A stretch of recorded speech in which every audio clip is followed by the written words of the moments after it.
ഒരു മനുഷ്യൻ ജീവിതകാലത്ത് ചെയ്ത സൽക്കർമ്മത്തിൻ്റെ കൂലി, പ്രതിഫലം അത് മരിച്ച് ഖബറിലെത്തിയാൽ കിട്ടുക.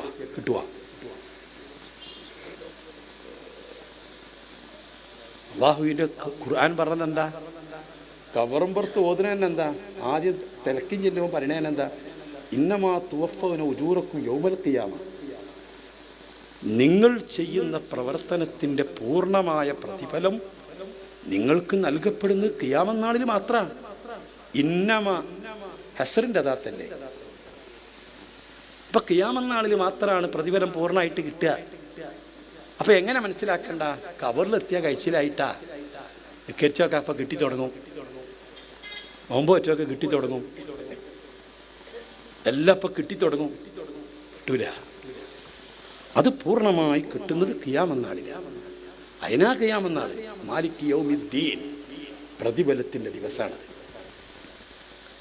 എന്നാൽ അന്ന് കിട്ടിത്തുടങ്ങുന്ന ചില അമലുണ്ട്, നിലയ്ക്കാതെ കണ്ടിന്യൂ ആയി തുടരുന്ന 3 അമൽ. ഇല്ലാമിൻ സദഖത്തിൻ ജാരിയ, സ്ഥായിയായ ധർമ്മം. സ്ഥായിയായ ധർമ്മം. ഒരു പള്ളി ഉണ്ടാക്കി, അപ്പം ആ പള്ളിയിൽ നിസ്കാരം നടക്കുന്ന കാലത്തോളം പള്ളി ഉണ്ടാക്കിയാക്കി കൂലി കിട്ടിക്കൊണ്ടിരിക്കും, അയാൾക്കതിൽ പ്രതിഫലം കിട്ടിക്കൊണ്ടിരിക്കും. പക്ഷെ ഒരു പള്ളി ഉണ്ടാക്കി എത്ര കൊല്ലം നിൽക്കും ആ പള്ളി?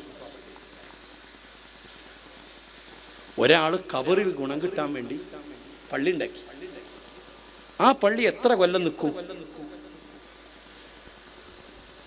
ഇപ്പോഴത്തെ സാധാരണ ബിൽഡിങ്ങൊക്കെ ഒരു 40 കൊല്ലമൊക്കെ പരമാവധി. പുതിയ വാർപ്പായപ്പോൾ എംസാൻ്റെ കുട്ടി വാർത്ത 25 കൊല്ലാണ്. പിന്നെ അപ്പത്തിന് 25 കൊല്ലാകുമ്പോൾ പൊളിക്കേണ്ടി വരും. അപ്പോൾ ഒരു പള്ളിയാണെങ്കിൽ നമ്മളൊരു 50 കൊല്ലം കൂട്ടുക മാക്സിമം. 50 കൊല്ലം പഴക്കമുള്ള പള്ളി ഉണ്ടപ്പോൾ പുതിയ പള്ളികളൊക്കെ 50 കൊല്ലമാണതിന് മുമ്പ് പൊളിക്കുക, എന്നിട്ട് പുതുക്കി പണിയും. അപ്പോൾ ഒരു 50 കൊല്ലം എന്ന് വെക്കുക. 50 കൊല്ലം അതിന് നിസ്കാരവും മറ്റു ആരാധനകളും നടക്കുമ്പോൾ അതിൻ്റെ പ്രതിഫലം കിട്ടിക്കൊണ്ടിരിക്കും. ഒരു തെങ്ങ് പള്ളിക്ക് വഖഫ് ചെയ്തു, ദർസുക്ക് വഖഫ് ചെയ്തു. ഒരു തെങ്ങ് എത്ര കൊല്ലം നിൽക്കും?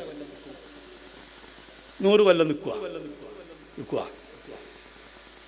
ഉസ്താമാർക്കറിയാം ഒരു തെങ്ങ് എത്ര കൊല്ലം നിൽക്കും? ഒരു 10-25 കൊല്ലം നല്ല നിലക്ക് നിൽക്കും. പിന്നെ ഒരു ചെമ്പായിട്ട് ഇങ്ങനെ. അപ്പം അതും ഒരു പരിധി ഉണ്ട്. ഈ ഖബറിലെ ജീവിതം എത്ര കൊല്ലുണ്ട് എന്ന് പറഞ്ഞാൽ, ഖബറിലെ ജീവിതം നമുക്ക് പ്രതിഫലത്തിൻ്റെ ദിവസത്തേക്ക് എത്ര കാലുണ്ട്? 100 കൊല്ലം ഉണ്ടാവില്ലേ? 100 അല്ല, 1000 അല്ല, 10000 അല്ല. ഫീ യൗമിൻ കാന മിഖ്ദാറുഹു 50,000 സന. അതൊരൊറ്റ ദിവസം. അങ്ങനത്തെ എത്ര ദിവസമാണ് എന്നുള്ളത് പറഞ്ഞിട്ടില്ല. ഖിയാമത്ത് മഹ്ശറ എത്ര ദിവസമാണെന്ന് ഖുർആൻ ഹദീസിലൊന്നും പറഞ്ഞിട്ടില്ല. ഒരു ദിവസം 50,000 കൊല്ലാന്നേ പറഞ്ഞിട്ടുള്ളൂ. ഒരാൾ ഇവിടെ 100 കൊല്ലം ജീവിച്ചു. അയാളൊരു ആയുസിട്ടാ എത്ര കൊല്ല? 100 കൊല്ലേ. 100 കൊല്ലം ഒരു മനുഷ്യൻ ജീവിച്ചാൽ അയാൾ ആയുസ് എത്ര? 35,500 ദിവസം. 100 കൊല്ലം 100 വയസ്സൊരാൾ ജീവിച്ചാൽ അയാൾ ലോകത്ത് ജീവിക്കുന്നത് 35,500 ദിവസം.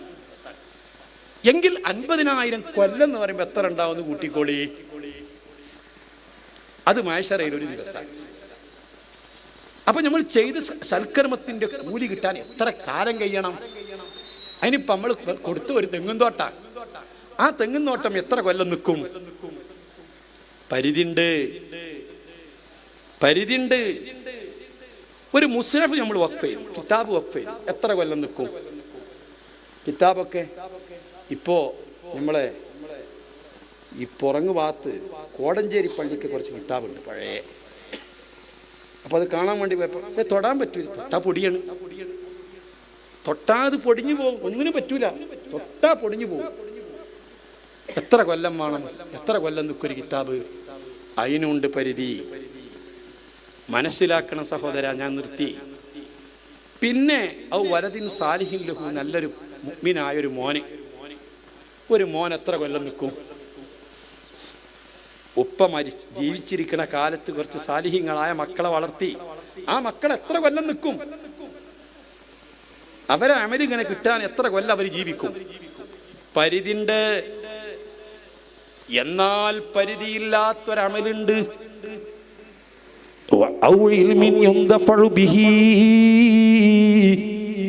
ഉപകാരപ്പെടുന്ന അറിവൊരാൾ പഠിച്ചിട്ടുണ്ടെങ്കിൽ, ആ അറിവൊരാൾ പഠിപ്പിച്ചിട്ടുണ്ടെങ്കിൽ അത് നിലയ്ക്കൂല. ഷാഫി ഇമാമിന് കിട്ടുന്ന പ്രതിഫലത്തിന് കണക്കുണ്ടോ?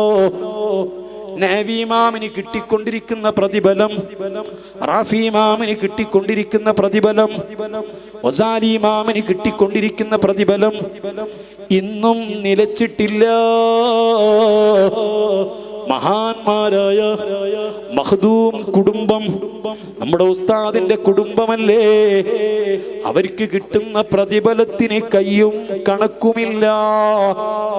ഒക്കെ ഉസ്താദിന് കിട്ടിക്കൊണ്ടിരിക്കുന്ന പ്രതിഫലം അതേ മഹാനായ ശംസുൽ ഉലമ ഖുത്ബി മുഹമ്മദ് മുസ്ലിയാർ നവ്വറല്ലാഹു മർകദ, അവിടുത്തെ ഉസ്താദ് ചാലകത്ത് കുഞ്ഞഹമ്മദ് മുസ്ലിയാർ നവ്വറല്ലാഹു മർകദ, അവിടുത്തെ ഉസ്താദ് ബഹുമാനപ്പെട്ട വളപ്പുൽ അബ്ദുൽ അസീസ് മുസ്ലിയാർ നവ്വറല്ലാഹു മർകദ, ഇങ്ങനെ ഇങ്ങോട്ട് വന്നിട്ട് മഹാനായ താജുൽ ഉലമ സദഖത്തുല്ലാഹി മുസ്ലിയാർ നവ്വറല്ലാഹു മർകദ, അവിടുത്തെ ശിഷ്യന്മാരും അല്ലാഹ് അവരൊക്കെ ലോകത്ത് വാരിക്കൂട്ടിക്കൊണ്ടിരിക്കുന്ന പ്രതിഫലത്തിന്, ഖബറിൽ അവർക്ക് കിട്ടിക്കൊണ്ടിരിക്കുന്ന സവാബിന് നിലക്കലില്ല. മോനെ, തെന്നല വെസ്റ്റ് ബസാർ പള്ളിയുടെ അങ്കണത്തിൽ, ആ പള്ളിക്കാട്ടിൽ ഈ നാട്ടുകാർക്ക് മുഴുവനും ഫാത്തിഹ പഠിപ്പിച്ച, നിസ്കാരക്കണക്ക് പഠിപ്പിച്ച, ദീനിയാത്ത് പഠിപ്പിച്ചൊരു മല്ലാക്കയുണ്ടെങ്കിൽ ആ മല്ലാക്ക വാരിക്കൂട്ടുന്ന പ്രതിഫലത്തിന് കണക്കില്ല. അത് നിലക്കുന്നില്ല. ഔ ഇൽമിൻ യുന്തഫഉ ബിഹി, എത്ര കാലം നീ ഖബറിൽ കിടക്കുകയാണെങ്കിലും ആ കാലം അത്രയും അവർക്ക് നിനക്ക് കിട്ടുന്ന ഒരു കാര്യമുണ്ടെങ്കിൽ, നിനക്ക് കണ്ടിന്യൂ ആയി തുടരുന്നൊരു അമലുണ്ടെങ്കിൽ, പ്രതിഫലം നിലയ്ക്കാതെ നിൽക്കുന്ന ഒരു പ്രതിഫലം അമലുണ്ടെങ്കിൽ അത് ഉപകാരപ്രദമായ അറിവ് പഠിക്കലാ, അത് പഠിപ്പിക്കലാ, അപ്പ അത് ഉപകരിക്കലാ. ആഖിർ സമാനിലെ മക്കളോട്, മുഅ്മിനീങ്ങളോട്, മുഅ്മിനാത്തുകളോട് പതേ പതിറ്റാണ്ടുകളായി ഇവിടെ ദർസിൽ പഠിക്കുന്ന മുതഅല്ലിമീങ്ങൾക്ക്, ഇവിടെ പതേ ഓതിക്കൊടുത്തുകൊണ്ടിരിക്കുന്ന ഉസ്താദുമാർക്ക്, ഭക്ഷണം കൊടുക്കുന്ന, ഒത്താശ ചെയ്യുന്ന, സൗകര്യം ചെയ്യുന്ന ഉമ്മമാരോട്, ഉപ്പമാരോട് നിങ്ങളെത്ര ധന്യരാ, ഭാഗ്യവാന്മാരാ. അല്ലാഹ് കബൂൽ ചെയ്യട്ടെ, സ്വീകരിക്കട്ടെ. അല്ലാഹു സുബ്ഹാനഹു വ തആല ഉഖറവിയായ ആലിമീങ്ങളിൽ, മുതഅല്ലിമീങ്ങളിൽ, അവരെ സ്നേഹിക്കുന്നവരിൽ, അവർക്ക് ഒത്താശ ചെയ്യുന്നവരിൽ, ഖിദ്മ ചെയ്യുന്നവരിൽ നമ്മെ, നമ്മുടെ മക്കളെ, നമ്മുടെ മാതാപിതാക്കളെ, നമ്മുടെ സ്നേഹജനങ്ങളെ, കൂട്ടുകാരെ, നമ്മുടെ ശിഷ്യഗണങ്ങളെ എല്ലാവരെയും ഉൾപ്പെടുത്തി അനുഗ്രഹിക്കട്ടെ. ഇജാബത്തുള്ള മജ്ലിസിൽ അല്ലാഹു ഈ മജ്ലിസ് ഉൾപ്പെടുത്തി തരട്ടെ.